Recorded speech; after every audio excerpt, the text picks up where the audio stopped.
Welcome to another video from Commino. Today I want to explain one of the fundamentals of the way we do things, or we like to call the Commino Experience Loop.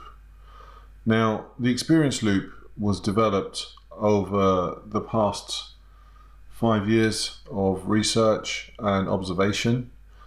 We've taken our learnings from the market and from other people, other clients that we've worked with, and combined it all into what we believe to be the new way that customers experience a sales funnel. Now, before we get into the experience loop, I'd like to explain about the sources of dominance in the world of advertising, or in the world of fulfilling goods to people. If we look back at the 1900s to 1960s, brands that we see today were really developed back then. Reason behind this was Industrial Revolution, ability to mass produce goods. Everybody could have the same product. It was of a decent quality. The biggest problem was getting it to the masses. So manufacturers would be near their customers. They would build factories that did not have to ship goods too far in order to deliver those, and everyone could have what they wanted at a reasonable price. Then we go on a little bit on to the sort of end of the 1960s, and we start seeing distribution becoming more prevalent and distribution becoming easier. Global connections got the rise of the shipping industry. Air travel started to become more and more common. Air freight started to become more common. And now those manufacturers who are providing products en masse could now get it to everybody. So there was an abundance of things to buy. And the difference being that Ford were making cars. They were making lots and lots of cars. But in order to get a Ford car, you had to get it from the factory in Detroit to wherever you were. Far easier if you're in the USA. You could probably go and pick up your car and drive it, providing it would make the distance. But if you're in the UK, you had to get it there yourself. Now, late 60s, Ford would deliver that car to you, possibly even to your doorstep. So the age of distribution really changed the way goods became accessible.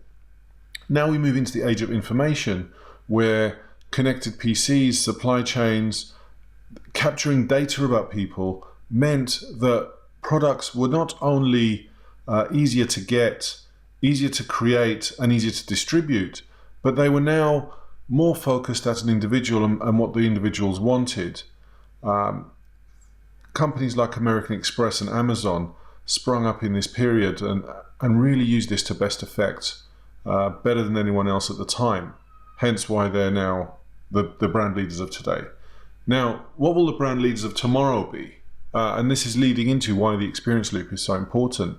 We're moving into the age of the customer, where goods are now easy to produce, easy to distribute, easy to get. You can get stuff immediately. I mean, there are same-day delivery services now, or same-day collection.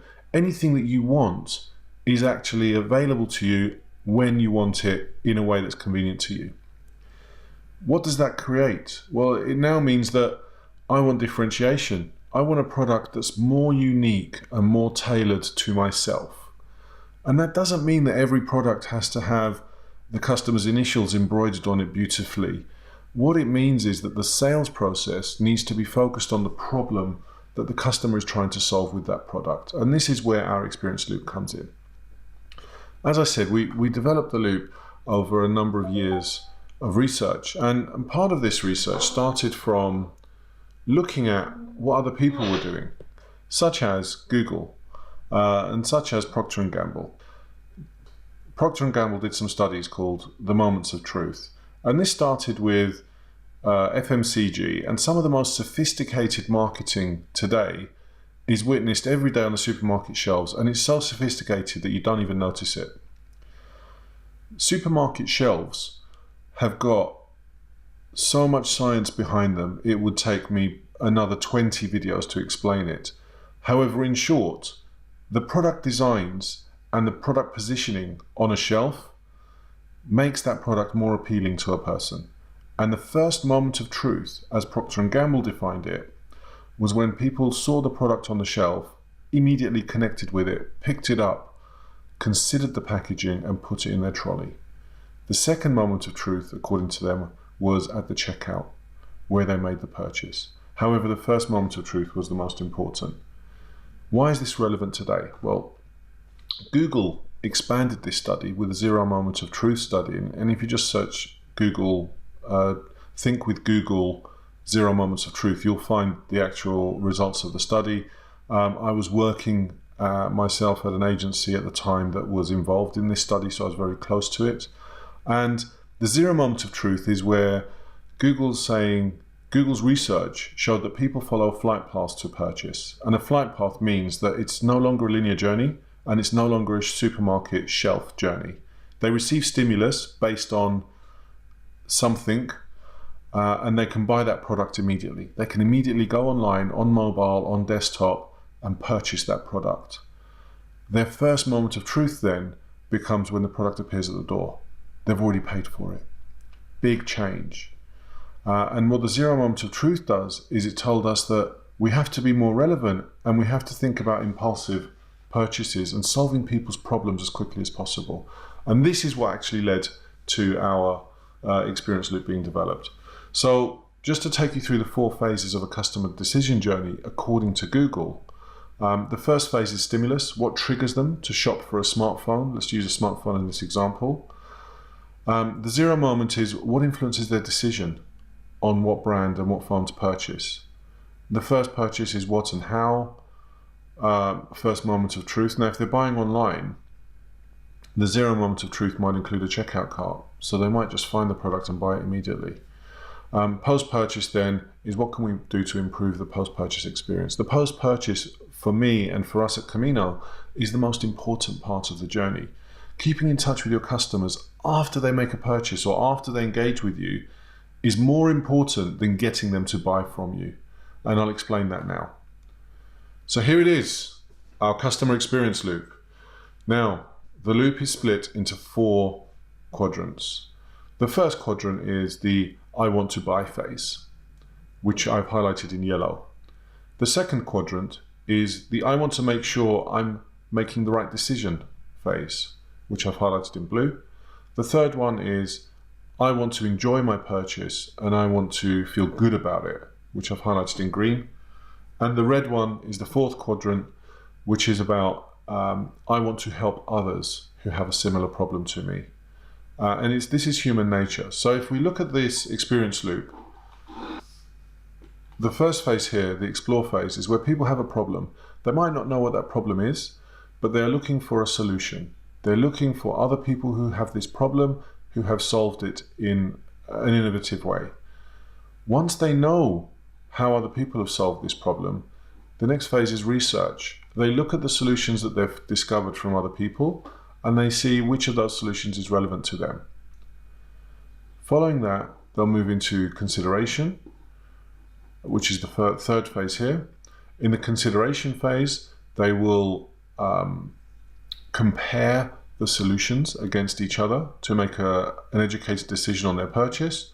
Then finally, they will verify those decisions against one another to be clear that they've got the right decision. And then we move from this pre-purchase line to a post-purchase. Pre-purchase being before they've engaged with you, post-purchase meaning after they've transacted or engaged with you. And a purchase in this sense is not necessarily a financial purchase. It doesn't necessarily mean that money has changed hands. However, it means that a transaction has happened. And that transaction could be as small as someone requesting more information or leaving you their email address, or as large as putting a pre-order in for a large high-value item. The key here is that that touch point and that engagement is enjoyed, that they feel good about it. Their validation is correct, the solution solves the problem, and it moves them along. Immediately after that purchase, the most important thing to do after you've won a new customer is engage with them immediately. Engage with your customers immediately after a purchase. Make them feel special. Make them feel like it's a personalized experience. Ask them to participate. This will create a bond with them, and this is what generates advocacy. When people feel good about buying from you, naturally they will invite others to also come and transact with you in a similar way, because they think they've solved their problem and naturally they want to help others. So the next time they have a problem, they're not going to explore and research. They're going to come back to you straight away to verify that you can solve that problem for them. And that's why the experience loop is so powerful. Customer journey is no longer linear. It's cyclical. Now, the beauty of the referrals is that as people build referrals, they share and create content for other people. So let me just take you through that really, really quickly. The 4 phases. I want to find out. I want to know I'm making the right choice. Then I've decided to transact. I want to have a great experience. Finally, I want to share my experience and help others solve similar problems in the same way. Cracking these 4 stages means that we can then use that advocacy and that 4th stage of I want to share my experience to drive content, user-generated content, customer-generated content that will feed the I want to find out phase, the I want to know I'm making the right choice phase, and the I want to have a great purchase experience phase. So by giving people a good experience, solving their problem for them, and then interacting with them afterwards, engaging with them to validate that we've solved it, means that we actually get our customers to bring more customers to us. Pretty cool, right? So, I'm a great fan of copywriting. And this chap here, Robert Collier, used to live in the 1800s.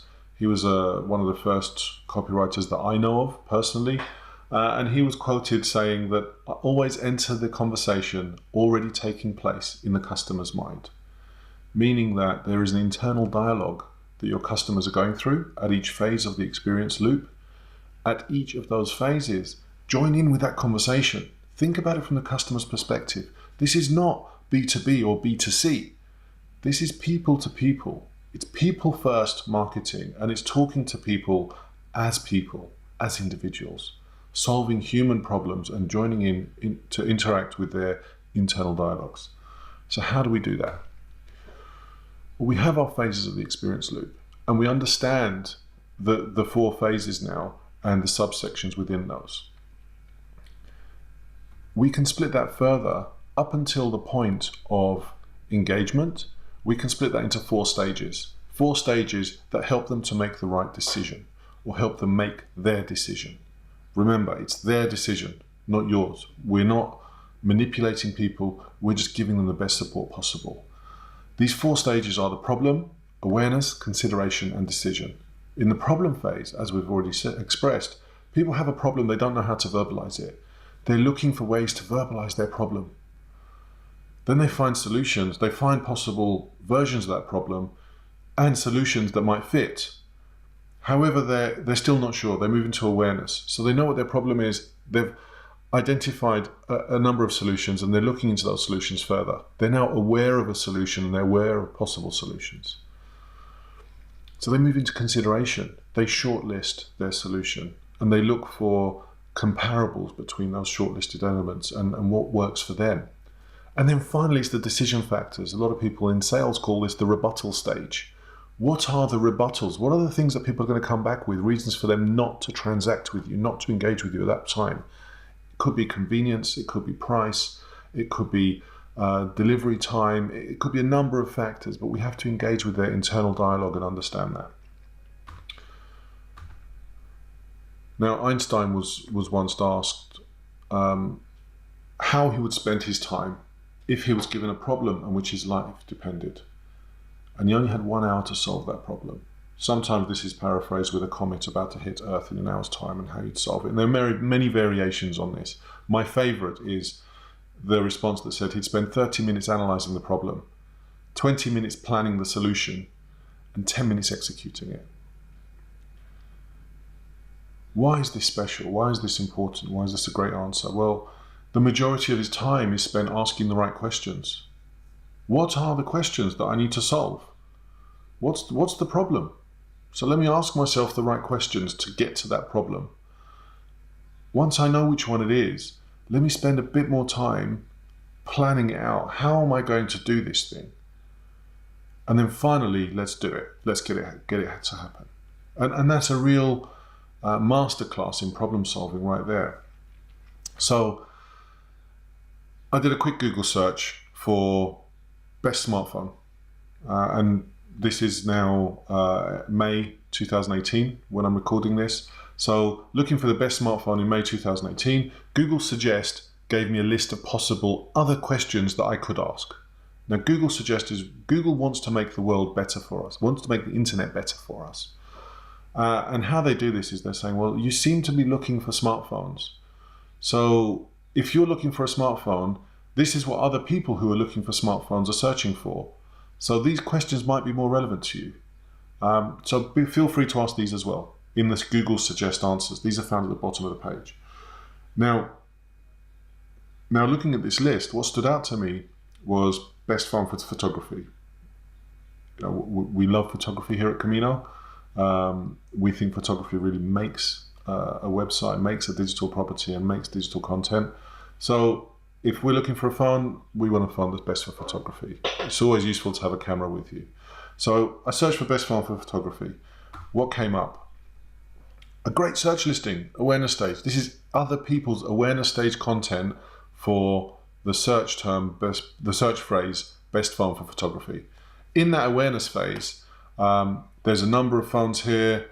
You can see that there's a paid listing for the Huawei P20.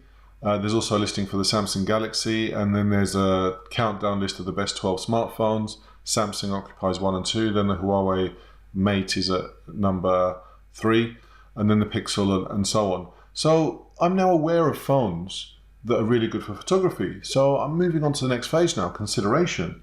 And I take a look at a couple of websites, and I look at Samsung, and it's not as much about photography as the Huawei. I look at the Huawei, and for those of you who are interested in photography, if you can see this little red dot here, this little guy, co-engineered with Leica. Leica are one of the most famous camera producers in the world. They're known for making the best quality lenses and really high quality images. So if you're into photography, that logo will stand out straight away. That's like the bat symbol shining into the sky saying, this is the solution to your problem, because I want brand affinity with Leica. Now Leica phones are Leica cameras are much more expensive than any other camera in the similar range, to 5 degrees of price.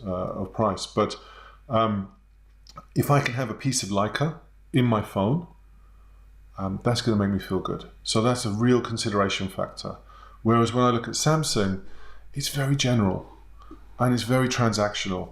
Their landing page for the S9 is less about photography and more about video and more about price. So they're moving straight into decision phase without first selling me on the solution that their phone is the best phone for me, which is a big mistake by them in my opinion. So consideration stage content. So let's dig a little bit deeper and move into decision. Well, who are these guys? I don't know them. I've never known of them before. I've never seen their phones. I've never touched it. I can't walk into a high street shop and see and feel one and test one. So how do I know that they are the right phone? And this is their landing page. I've split it into 2 parts, and I've also put the URL at the bottom for you. But you can see the pictures taken with the phone. The page is beautiful, and it looks like a phone that's designed for photography. So if I want a phone that's for photography, I will look at this and I'll think, wow, this is the right phone. I have no objections to this phone now because I know it's of high quality. I know the images are great, and the price is also reasonable. On the landing page there was a price, and it's in the ballpark of the other phones and the Samsung. So this by far and away wins at the decision stage. Now what I want to do is move into the next step with Huawei. So the next stage for me personally would be to go and trial this product, to go and touch it, find it somewhere, or ask my friends if they've already got it. What do they think of it? And this is why that final stage is so important, because now we're going for peer reviews and peer appraisal. So what does this mean? Well, this means that our typical funnels are still relevant, but they're not a way of modeling the customer journey. They're great for modeling performance metrics. And as a typical funnel, we have advertising impressions, followed by advertising clicks, followed by website landings, followed by registrations, followed by sales. You've seen this a million times. But what we need to do now is expand this funnel further using our experience loop. And the way we do that is to frame the customer journey in terms of the problem that our personas are facing. Now, we have a whole separate presentation on personas. If you do a search on the site, I'm sure you'll find some of that content, and I'm very happy to respond to anyone, and we provided bespoke training on this as well. But if you think about where your traffic is coming from, we need to be driving traffic based on a problem. And the problem is the thing that the persona is facing. And this is our top of funnel marketing qualified leads, our marketing content at our awareness stage. So when people arrive at our digital property, they're having that awareness from us, which then pushes them into further into the sales journey. And this is where consideration decision happens with our content, again, hopefully on our own owned properties, which finally creates hand raisers, sales qualified leads. Now, for those of you that don't know, the difference between a marketing qualified lead and a sales qualified lead is that a marketing qualified lead is someone who has opted in or requested more information from you, or wants to know more about your product. So they've been to your website, you might have cookied them and you're serving them ads, or they might have come to your website, they might have signed in somewhere or given you their email address. They're marketing qualified. Do not try and sell to these people immediately. Create a journey whereby they ask you for more information and they initiate the sales process. Doing that, your conversions will go up twofold, maybe more. I've seen 800% ROI increase just by changing the journey in this way. But again, customer journeys is a whole nother video. Let me know if you want that content. So, thanks. That's the end of our presentation today. My name is Onur Ibrahim. And if you have any further questions, please feel free to email our office at hello@commino.co.uk. I look forward to speaking with you. Thanks a lot. Bye.